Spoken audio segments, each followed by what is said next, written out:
James Harden just had another choke job in the playoffs, proving Kobe Bryant's point when he said this years ago. I don't think that style is ever going to win championships. Nothing has changed except that James Harden really believes he played well and his team was better. I think I did pretty good, you know. Like I don't grade myself off shot making. They dominated us 4-0, but yeah, I don't know if I can necessarily answer that question.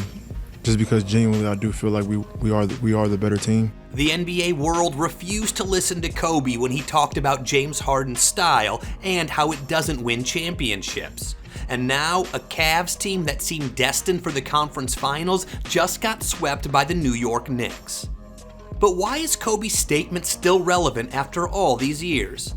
When the Cavaliers acquired James Harden, the vision seemed obvious. Cleveland already had talent. Donovan Mitchell was one of the league's most explosive scorers. Evan Mobley had developed into one of basketball's premier two-way players. The roster was deep, experienced, and built to compete for a championship.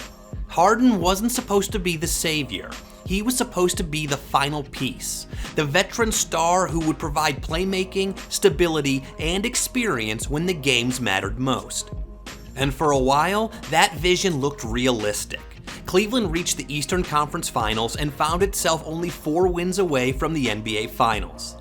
Then the Knicks happened, and suddenly every old criticism came rushing back. Across 4 games, Harden averaged just 16 points per game while shooting under 39% from the field and below 20% from 3. In the closeout game, with the season on the line, he scored only 12 points, missed all 6 of his three-point attempts, and watched the Cavs lose by 37 in one of the most lopsided playoff eliminations in recent memory. The numbers were ugly, but by the end of the series, it felt less like a shocking upset and more like a movie everyone had already seen before. And during the post-game conference, Harden had this to say. What's up? What do you feel like this series ultimately came down to? I'll say shot making. You know, as being as seasoned that I am and experienced that I am, I try to impact the game in other ways. Just because I know that we are capable, you know, when I'm not making shots, we're still capable of winning games, and we did that. But he didn't impact the game when it mattered most. He choked. While Harden focused on everything he believed he contributed, the results once again proved toward the same uncomfortable reality, and Kobe saw it years ago. Kobe knew Harden was one of the most gifted offensive players in basketball. He knew he could score 40. But what concerned him was the style and how it relates to championships.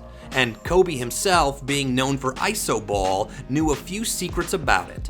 So are you saying you don't think James Harden and the Rockets, as constructed, can win a title? Not with this style of play, it won't win, right? With one player dominating the ball. Now when you have Chris Paul come back and you have more movement to the offense, where you move guys around, where you're harder to find. And Chris Paul's back, but you mean more in the... Yeah, because listen, if you take one player, you put him at the top of the key, or you put him on the wing, and you're running screen rolls, you're always in front of the defense.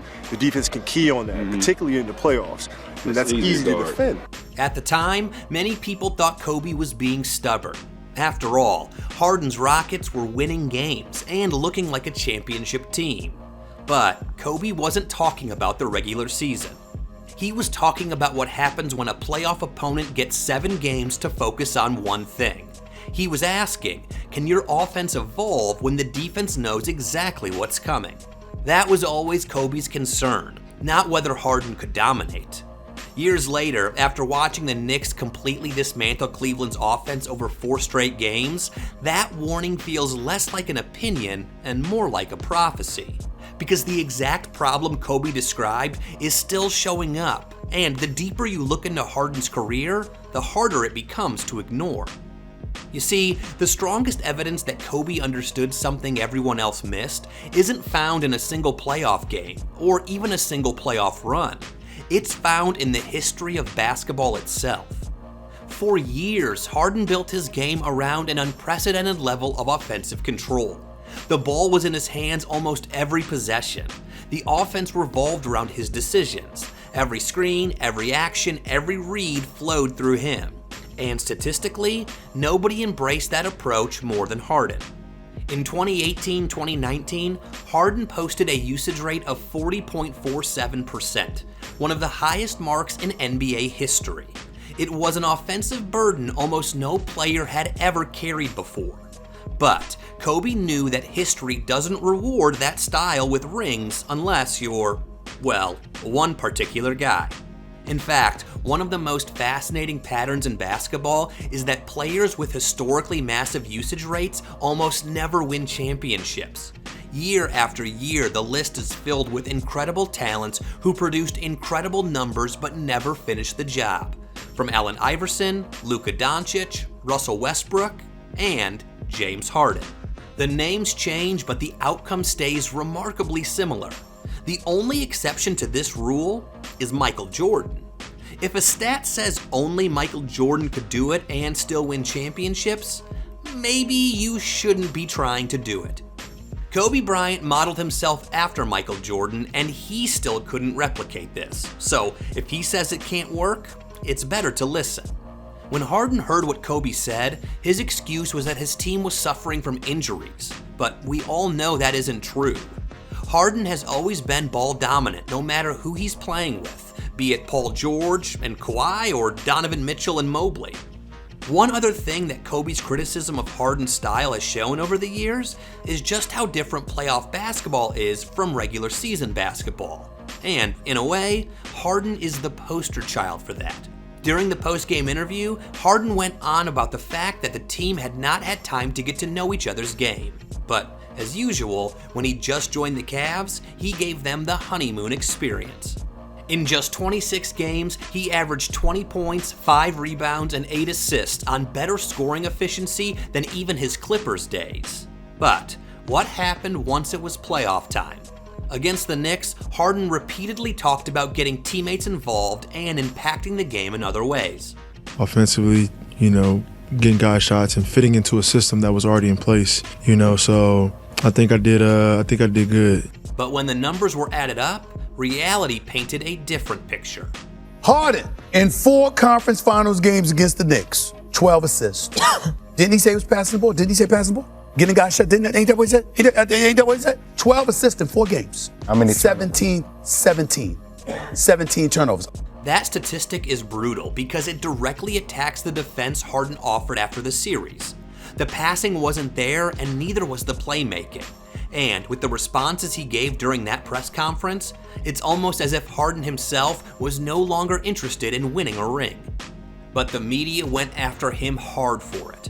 In the first round series against the Raptors, he averaged 20 on 45% shooting, 38% from 3. No problem there. Pistons, 19.6 points, 38% shooting, 29% from 3.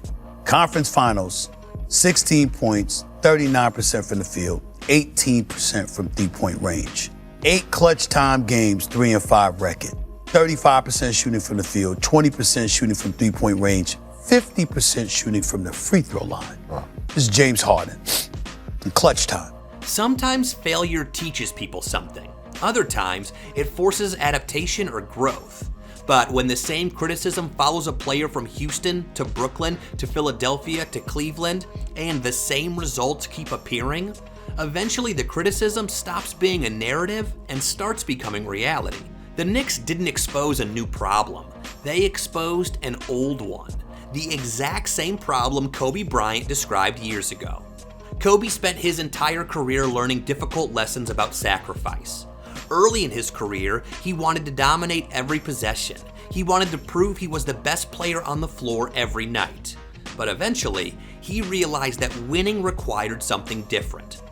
It required trust, compromise, and not giving up good shots so teammates could get great ones. It required accepting that the game was bigger than any one player. Kobe had already lived through the same temptation. The difference is that he evolved and Harden hasn't. James Harden remains one of the greatest offensive players the sport has ever seen. And he seems committed to staying with the Cavs, who have a solid roster. So, do you think he can change enough to go to the finals and win a ring with the Cavs? Let us know your thoughts in the comments. And if you want to see what another NBA legend said about another NBA superstar, watch Charles Barkley was totally right about Kevin Durant next.